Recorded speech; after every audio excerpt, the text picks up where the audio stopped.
إن الحمد لله نحمده ونستعينه ونستغفره ونعوذ بالله من شرور أنفسنا ومن سيئات أعمالنا من يهده الله فلا مضل له ومن يضلل فلا هادي له وأشهد أن لا إله إلا الله وحده لا شريك له وأشهد أن محمدًا عبده ورسوله يا أيها الذين آمنوا اتقوا الله حق تقاته ولا تموتن إلا وأنتم مسلمون يا أيها الناس اتقوا ربكم الذي خلقكم من نفس واحدة وخلق منها زوجها وبث منهما رجالا كثيرا ونساء واتقوا الله الذي تساءلون به والأرحام إن الله كان عليكم رقيبا يا أيها الذين آمنوا اتقوا الله وقولوا قولا سديدا يصلح لكم أعمالكم ويغفر لكم ذنوبكم ومن يطع الله ورسوله فقد فاز فوزا عظيما أما بعد فإن خير الحديث كتاب الله فإن خير الهدي هدي محمد صلى الله عليه وسلم وشر الأمور محدثاتها وكل محدثة بدعة وكل بدعة ضلالة وكل ضلالة في النار. أعوذ بالله السميع العليم من الشيطان الرجيم من همزه ونفخه ونفثه بسم الله الرحمن الرحيم قل إن كنتم تحبون الله فاتبعوني يحببكم الله ويغفر لكم ذنوبكم والله غفور رحيم. قل أطيعوا الله والرسول فإن تولوا فإن الله لا يحب الكافرين.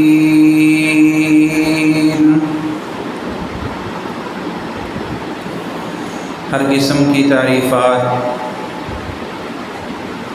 ایک اللہ وحدہ لا شریک کے لیے ہے. انگنت لا تعداد درود و سلام جناب محمد الرسول اللہ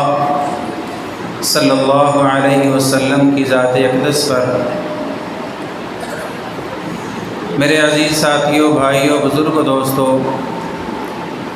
پچھلے جمعے کے اندر ہم نے رسول اللہ صلی اللہ علیہ وسلم سے محبت اور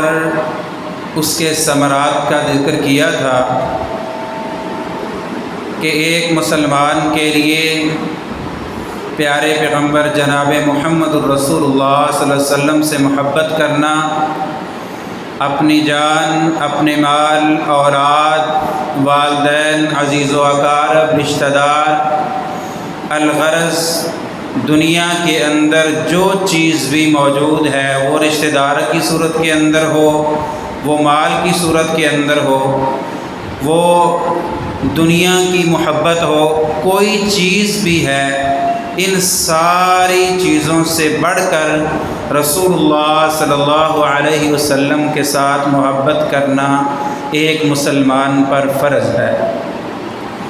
اور اس کا فائدہ اور اس کے ثمرات میں ہم نے ذکر کیا تھا کہ حقیقی لذت، ایمان کی لذت حاصل ہوگی، اور اسی طرح کل قیامت کے دن رسول اللہ صلی اللہ علیہ وسلم کا ساتھ نصیب ہوگا۔ تو اس خطبے کے اندر ہم نے آج اس بات کا ذکر کرنا ہے کہ دعوے کے اندر تو بہت سارے لوگ ہیں جو دعویٰ کرتے ہیں کہ ہمیں محبت ہے، ہمیں پیار ہے، اور ایک مسلمان کے اس دعوے کو سچا ثابت کرنے والی وہ کون سی چیزیں ہیں یا وہ کون سی علامات ہیں کہ جن کے ذریعے سے پتہ چلے گا کہ واقعی یہ شخص رسول اللہ صلی اللہ علیہ وسلم سے محبت کرتا ہے۔ اس کی علامات کیا ہیں؟ کہیں یہ تو نہیں کیونکہ زبان سے اقرار کر لینا یہ کوئی بڑی بات نہیں ہے، لوگوں کو یہ بات سنا دینا یہ کوئی بڑی بات نہیں ہے، اور اس بات کا دعویٰ کر دینا یہ تو آج سے 1400 سال پہلے بھی لوگوں نے دعویٰ کیا تھا۔ وَمِنَ النَّاسِ مَن يَقُولُ آمَنَّا بِاللَّهِ وَبِالْيَوْمِ الْآخِرِ وَمَا هُمْ بِمُؤْمِنِينَ، زبان سے تو انہوں نے بھی کہا تھا کہ ہم اللہ پر ایمان لے آئے ہیں اور آخرت کے دن پر ہمارا ایمان ہے، لیکن اللہ کا قرآن اس بات کی گواہی دے رہا تھا وَمَا هُمْ بِمُؤْمِنِينَ، یہ لوگ مومن نہیں ہیں، ایمان نہیں لے کر آئے۔ يُخَادِعُونَ اللَّهَ وَالَّذِينَ آمَنُوا وَمَا يَخْدَعُونَ إِلَّا أَنفُسَهُمْ وَمَا يَشْعُرُونَ، یہ شاید یہ سمجھتے ہیں کہ ہم زبان سے یہ اقرار کر کے، ہم زبان سے یہ الفاظ، یہ کلمات ادا کر کے کہ ہم اللہ پر بھی ایمان لے آئے ہیں اور آخرت کے دن پر بھی ایمان لے آئے ہیں، لوگوں کو دھوکے میں ڈال دیں گے، نعوذ باللہ۔ یخادعون اللہ والذین آمنوا، یہ شاید اللہ کو دھوکہ دینا چاہتے تھے یا ایمان والوں کو دھوکہ دینا چاہتے تھے، لیکن ایسی بات نہیں تھی، بلکہ حقیقت میں کیا تھا؟ یخادعون اللہ والذین آمنوا وما یخدعون الا انفسهم، یہ اپنے آپ کو دھوکہ دے رہے تھے۔ آج کہیں یہ بات تو نہیں ہے کہ ہم زبان سے تو رسول اللہ صلی اللہ علیہ وسلم سے محبت کا اظہار کریں، اور لیکن جب اس محبت کی علامات کی باری آئے تو پھر ہم سب سے آخر والی صف میں کھڑے ہوئے نظر آئیں، کہیں ایسی بات تو نہیں؟ تو آج کے اس خطبے کے اندر ہم ان چند علامات کا تذکرہ کریں گے کہ جس سے پتہ چلے گا کہ واقعی یہ شخص رسول اللہ صلی اللہ علیہ وسلم سے محبت کرنے والا ہے یا صرف زبان سے یہ دعویٰ کرنے والا ہے، عملاً اس کی زندگی کے اندر رسول اللہ صلی اللہ علیہ وسلم کے ساتھ محبت نہیں ہے۔ رسول اللہ صلی اللہ علیہ وسلم کے ساتھ جو شخص محبت کرتا ہے، جو پیار کرتا ہے، جس کے دل کے اندر اپنی جان، اپنی مال، اپنی اولاد، والدین، عزیز و اقارب، تجارت، ہر چیز سے بڑھ کر جس کے اندر رسول اللہ صلی اللہ علیہ وسلم کی محبت ہے، اس کی پہلی علامت یہ ہے کہ وہ رسول اللہ صلی اللہ علیہ وسلم کے طریقے پر محبت کرتا ہے۔ آپ صلی اللہ علیہ وسلم کی جو سنت ہے اس کے ساتھ اس کا محبت اور پیار ہے، اور آپ صلی اللہ علیہ وسلم کے طریقے کے ساتھ وہ اس انداز سے جڑا ہوا ہے کہ وہ ہر وہ عمل اپنا اس انداز سے کرتا ہے جس طرح رسول اللہ صلی اللہ علیہ وسلم نے کر کے دکھایا ہے یا فرمایا ہے۔ آپ صلی اللہ علیہ وسلم کے قول، عمل، فعل پر اسی انداز سے عمل کرتا ہے، اسی انداز سے محبت کرتا ہے کہ جس طرح رسول اللہ صلی اللہ علیہ وسلم نے وہ عمل کر کے دکھایا ہے، آپ صلی اللہ علیہ وسلم نے اپنی امت کو سمجھایا ہے۔ اور بدعات اور جو نبی صلی اللہ علیہ وسلم کا طریقہ نہیں ہے اس کے دل کے اندر رسول اللہ صلی اللہ علیہ وسلم کے طریقے کے مقابلے کے اندر خواہ کتنا بڑا نیکی والا عمل سمجھا کیوں نہیں جاتا، لیکن وہ اس کے ساتھ محبت نہیں کرتا، بلکہ اس کے دل کے اندر بدعت کے متعلق اس کے دل کے اندر نفرت ہے، بغض ہے، وہ کبھی بدعت کے قریب نہیں جاتا، سنت کے پاس جاتا ہے۔ انسان کی زندگی کے اندر خوشی اور غم یہ جو چیزیں لازمی جز ہیں، انسان کی زندگی کے اندر خوشیاں بھی آتی ہیں، غمیاں بھی آتی ہیں، اور یاد رکھنا یہ خوشیاں دینے والی ذات ایک اللہ رب العالمین کی ذات ہے، خوشیاں بھی وہی عطا کرتی ہے۔ انسان کی زندگی کے اندر شادی بیاہ کے موقع آتے ہیں، انسان کی کامیابی کے مراحل بھی آتے ہیں، اصل پتہ اس وقت چلتا ہے کہ جب انسان خوشی کی انتہا کو پہنچا ہوا ہو، اور اس خوشی کی جب انتہا کے اندر ہوتا ہے اور اس وقت بھی وہ اللہ کے نبی کے طریقے کو سامنے رکھتے ہوئے اسی انداز سے اپنی خوشیاں مناتا ہے، اسی انداز سے اپنی کامیابیوں پر خوشی کا اظہار کرتا ہے، جس طرح رسول اللہ صلی اللہ علیہ وسلم نے بتلایا ہے۔ یہ نہیں کہتا کہ شادیاں کون سی روز روز ہونی ہیں، یہ خوشی کا موقع ہے آج کر لو خیر ہے، نہیں، اسلام نے ہر خوشی کے موقع پر بھی رہنمائی کی ہے۔ لَقَدْ كَانَ لَكُمْ فِي رَسُولِ اللَّهِ أُسْوَةٌ حَسَنَةٌ، شادی کا موقع ہے، خوشی کا موقع ہے، کامیابیوں سے اللہ نے نوازا ہے، تو اس وقت بھی اللہ نے خوشیوں کا طریقہ بتلایا ہے۔ پیارے پیغمبر جناب محمد الرسول اللہ صلی اللہ علیہ وسلم کو فرمایا، اذا جاء نصر اللہ والفتح ورأیت الناس يدخلون في دین اللہ افواجا فسبح بحمد ربک واستغفر انہ کان توابا۔ اللہ تمہیں خوشیاں دے، اللہ تمہیں فتوحات دے، اور لوگ فوجوں کے در فوج اسلام کے اندر داخل ہو رہے ہوں، خوشیوں کے انتہا ہو، اس وقت بھی آپ نے فسبح بحمد ربک واستغفر، اللہ کی تسبیحات کرنی ہے اس خوشی کے موقع پر۔ جس اللہ نے تمہیں خوشیاں نصیب کی ہیں اس کو نہیں بھولنا ہے، بلکہ استغفار اور اللہ کی تسبیح کو لازمی پکڑے رکھنا ہے۔ اور اسی طرح اگر کوئی غم آتا ہے، پریشانی آتی ہے، تو جس کے دل کے اندر رسول اللہ صلی اللہ علیہ وسلم کی محبت ہے، جو اپنے دعوے کو سچا ثابت کرنا چاہتا ہے، تو وہ غمی کے موقع کے اوپر بھی رسول اللہ صلی اللہ علیہ وسلم کی تعلیمات کو سامنے رکھے گا، پسے پوچھ نہیں ڈالے گا۔ آگے سے یہ الفاظ نہیں ہوں گے، اور جس کو غم پہنچے اسے پتہ ہوتا ہے، تمہیں کیا پتہ ہے، تم آج ہمیں اسلام بتلانے آگے ہو۔ نہیں، غمی کے اندر بھی آپ صلی اللہ علیہ وسلم نے فرمایا تھا، من شک الجیوبا، اور جس نے اپنے گالوں کو تھپتھپایا، واہ ویلا کیا، اور جس نے نوحہ کیا، وہ ہم میں سے نہیں ہے۔ غمی کے موقع پر بھی رسول اللہ صلی اللہ علیہ وسلم کی تعلیمات پر عمل کرنے والا مبارک باد کا مستحق ہے کہ وہ بندہ واقعہ ہی خوش قسمت ہے کہ جس نے اپنے عمل سے ثابت کر دیا ہے کہ میں رسول اللہ صلی اللہ علیہ وسلم سے محبت کرنے والا ہوں، آپ صلی اللہ علیہ وسلم کو اس غمی کے موقع پر بھی ساتھ نہیں چھوڑنے والا۔ رسول اللہ صلی اللہ علیہ وسلم نے فرمایا، وَلَنَبْلُوَنَّكُمْ بِشَيْءٍ مِّنَ الْخَوْفِ وَالْجُوعِ وَنَقْصٍ مِّنَ الْأَمْوَالِ وَالْأَنفُسِ وَالثَّمَرَاتِ وَبَشِّرِ الصَّابِرِينَ الَّذِينَ إِذَا أَصَابَتْهُم مُّصِيبَةٌ قَالُوا إِنَّا لِلَّهِ وَإِنَّا إِلَيْهِ رَاجِعُونَ۔ اس آیت کے وضاحت کے اندر رسول اللہ صلی اللہ علیہ وسلم ارشاد فرماتے ہیں، اللہ رب العالمین نے یہاں پر ارشاد فرمایا، ہم تمہیں خوف سے آزمائیں گے، مال کی کمی، جان کا نقصان، ان ساری چیزوں سے آزمائیں گے، لیکن وہ لوگ جب ان کو کوئی مصیبت پہنچتی ہے یہ کیا کہتے ہیں، انا للہ و انا الیہ راجعون، اولئک علیہم صلوات من ربہم ورحمہ، یہی وہ لوگ ہیں جن پر اللہ کی رحمتیں بھی آتی ہیں، اللہ کی برکات بھی آتی ہیں۔ رسول اللہ صلی اللہ علیہ وسلم نے فرمایا، جب کسی کو کوئی پریشانی آتی ہے، مصیبت آتی ہے، اور وہ یہ الفاظ کہتا ہے اور بعد میں کہتا ہے، اللہم اجرنی فی مصیبتی واخلف لی خیرا منہا، اللہ تو مجھے اس مصیبت میں اجر عطا فرما، اس سے بہتر عطا فرما۔ یہاں پر ایک واقعہ میں آپ کو سنانا چاہتا ہوں۔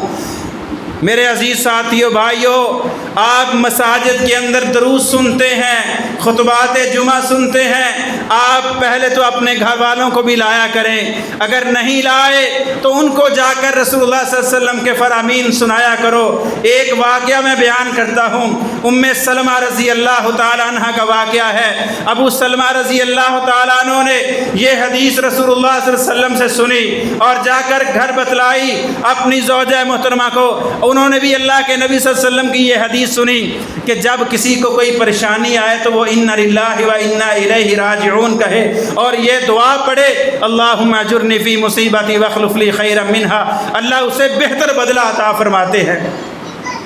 حضرت ام سلمہ فرماتی ہیں کہ جب میرے خاوند ابو سلمہ فوت ہو گئے، مجھے فوراً یہ حدیث رسول اللہ صلی اللہ علیہ وسلم کی یاد آئی، لیکن ذہن میں خیال آیا کہ ابو سلمہ سے بہتر میرا خاوند کون ہو سکتا ہے؟ اتنا پیار اور محبت کرنے والے، میرا خیال رکھنے والے، اتنے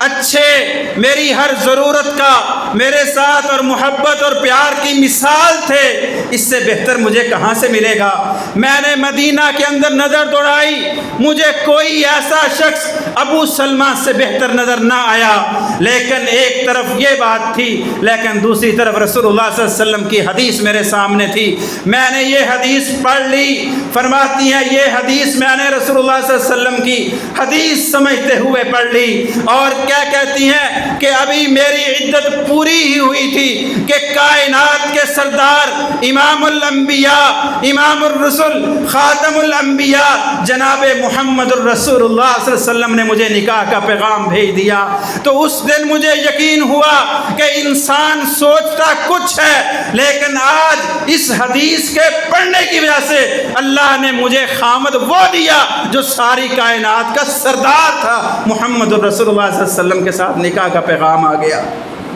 اور جو خوشیوں کے اندر، غمیوں کے اندر رسول اللہ صلی اللہ علیہ وسلم کے طریقے پر چلتے ہیں اور اپنے عمل سے یہ ثابت کرتے ہیں، وہ مبارکباد کے مستحق ہیں۔ یہی وہ لوگ ہیں جو اپنے دعوے کے اندر سچے ہیں کہ ہم رسول اللہ صلی اللہ علیہ وسلم سے محبت کرتے ہیں، لیکن جو خوشیوں اور غمیوں کے موقع میں اسلام کی تعلیمات کو بھول جاتے ہیں۔ خوشیاں دینے والا بھی اللہ ہوتا ہے، لیکن اس کے باوجود خوشی کے موقع میں اللہ کو بھولنے والے اور رسول اللہ صلی اللہ علیہ وسلم کے طریقے کو چھوڑنے والے یہ زبان سے تو کہہ سکتے ہیں کہ میں محمد صلی اللہ علیہ وسلم سے محبت کرتا ہوں، لیکن ان کا عمل اس بات کی گواہی دے رہا ہوتا ہے کہ یہ اپنے دعوے میں جھوٹا ہے، یہ سچا نہیں ہے، یہ اپنے دعوے کے اندر یہ اپنے آپ کو دھوکہ دینا چاہتا ہے یا لوگوں کو دھوکہ دینا چاہتا ہے، یہ کبھی اللہ کو دھوکہ نہیں دے سکتا، یہ اپنے آپ کو دھوکہ دے رہا ہے۔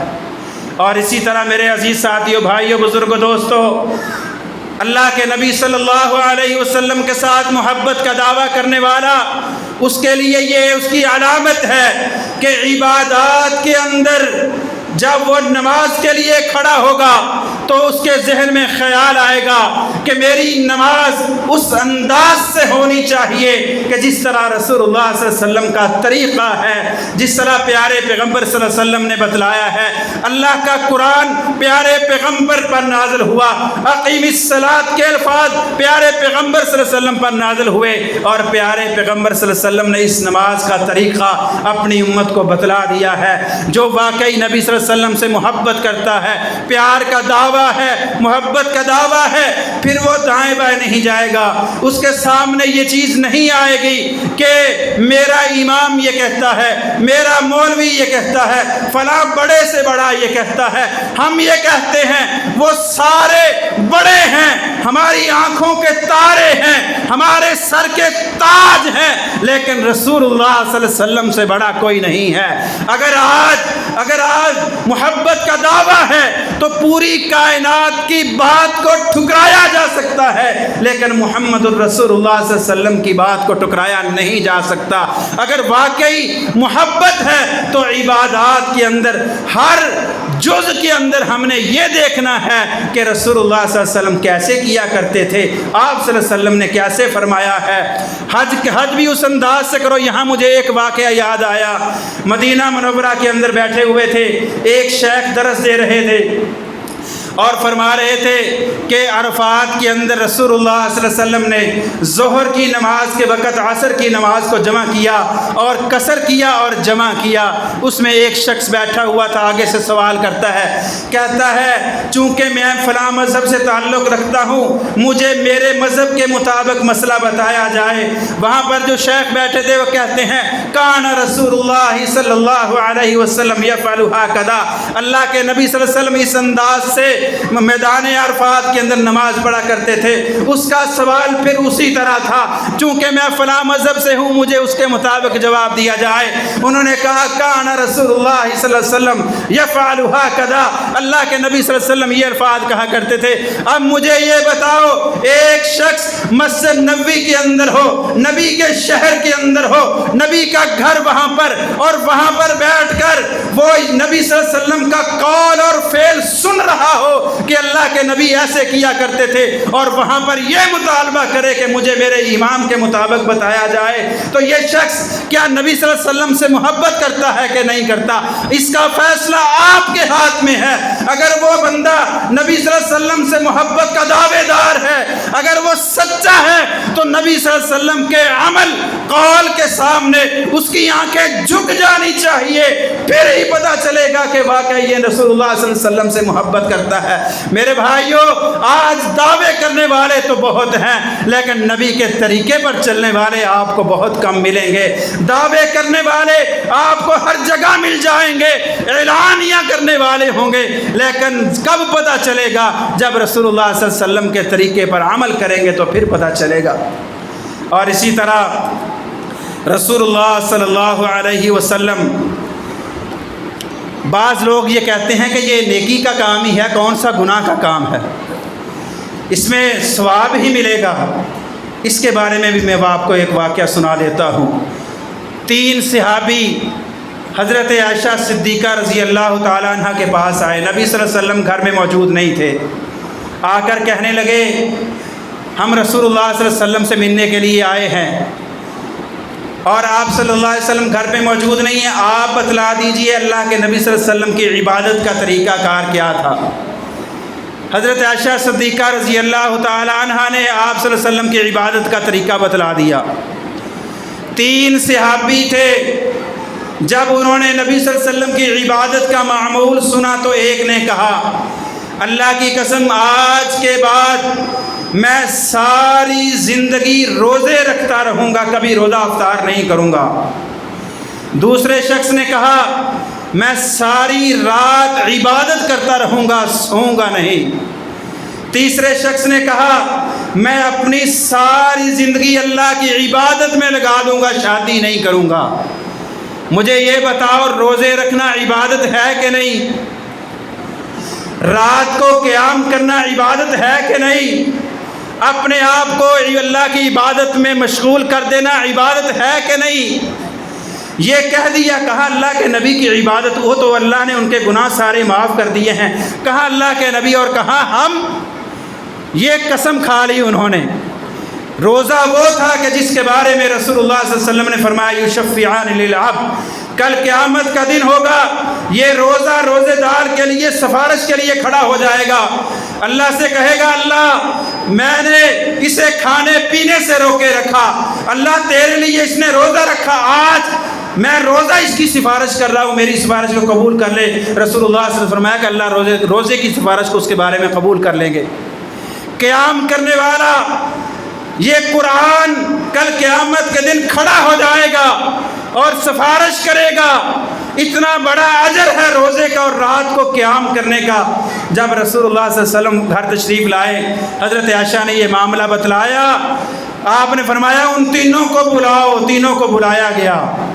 فرمایا تم نے یہ الفاظ کہے ہیں؟ کہاں ہاں اللہ کے نبی یہ الفاظ کہے ہیں ہم نے۔ رسول اللہ صلی اللہ علیہ وسلم نے فرمایا اصوم و افطرو، میں روزہ رکھتا بھی ہوں، روزہ چھوڑتا بھی ہوں، میں رات کو عبادت کرتا بھی ہوں، سوتا بھی ہوں، اور میں نے شادیاں بھی کی ہوئی ہیں۔ فمن رغب عن سنتی فلیس منی، اور جس نے عبادت کے اندر بھی میرے طریقے سے اعراض کیا اس کا میں محمد سے کوئی تعلق نہیں۔ تم ساری زندگی روزے رکھتے رہو، کل قیامت کے دن تمہارے نیکیوں کے پلڑے میں کچھ نہیں آئے گا۔ کیوں؟ تم نے رسول اللہ صلی اللہ علیہ وسلم کے طریقے کے اعراض کر لیا ہے۔ آج اگر عبادت بھی کرنی ہے، نیک کام بھی کرنے ہیں تو اسی انداز سے کرنے ہیں جس انداز سے پیارے پیغمبر جناب محمد الرسول اللہ صلی اللہ علیہ وسلم نے کیے ہیں۔ اگر نیک کام سمجھ کر اللہ کے نبی کے طریقے کے مطابق نہیں ہوں گے، من عمل عملا لیس علیہ امرنا فہو رد فہو مردود، جس نے کوئی بھی نیک عمل کیا اللہ کے نبی کے طریقے کے مطابق نہیں تھا، اللہ کے ہاں اس کی کوئی قدر و قیمت نہیں ہے، وہ ردی کی ٹوکری کے اندر جائے گا، نیکیوں والے اعمال کے پلڑے میں نہیں جائے گا۔ اور جو شخص واقعی رسول اللہ صلی اللہ علیہ وسلم سے محبت کرتا ہے تو اس کے عمل سے یہ ثابت ہوگا کہ وہ نیک کام بھی کرے گا تو اللہ کے نبی کے طریقے کے مطابق کرے گا۔ اگر اللہ کے نبی کا طریقہ نہیں ہے تو وہ اپنے آپ کو جتنا مرضی سمجھتا رہا نیک عمل کرنے والا، شریعت اسلام اسے نیکی نہیں کہتی۔ اسلام اللہ رب العالمین اسے نیکیوں کے پلڑے میں نہیں ڈالے گے،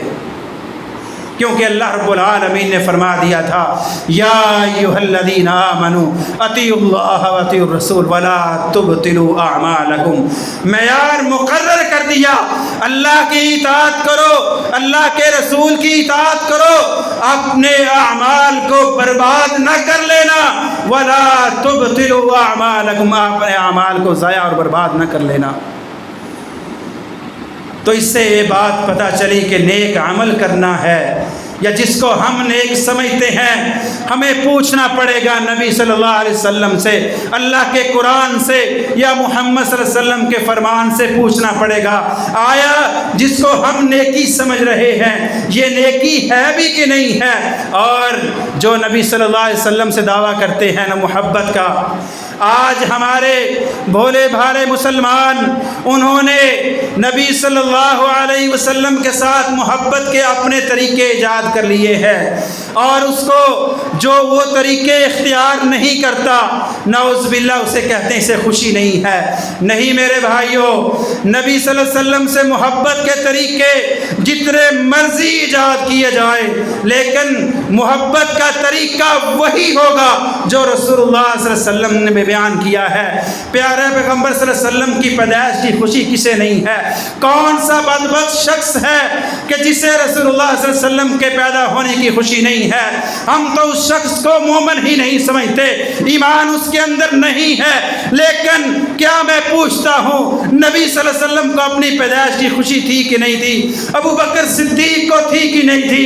عمر کو تھی کہ نہیں تھی؟ وہ ابو بکر کہ جس کے بارے میں اللہ کے نبی کہے میں نے سارے لوگوں کے احسانات کا بدلہ چکا دیا، ابو بکر تیرے احسانات کا بدلہ نہیں چکا سکا، کیا اس کو نبی کی پیدائش کی خوشی تھی کہ نہیں تھی؟ عمر رضی اللہ تعالیٰ عنہ کو تھی کہ نہیں؟ جو عمر رضی اللہ تعالیٰ عنہ اللہ کے نبی صلی اللہ علیہ وسلم کی خواہشات کو عملی جامہ پہنانے والے تھے، اللہ کے نبی صلی اللہ علیہ وسلم نے ایک خواہش کی تھی کہ اگر آئندہ سال میں زندہ رہا تو جزیرہ عرب سے یہودیوں کو نکال دوں گا، اور ایک وہ وقت آیا جب اللہ نے عمر کو طاقت دی، قوت دی، اور وہاں پر جب اللہ کے نبی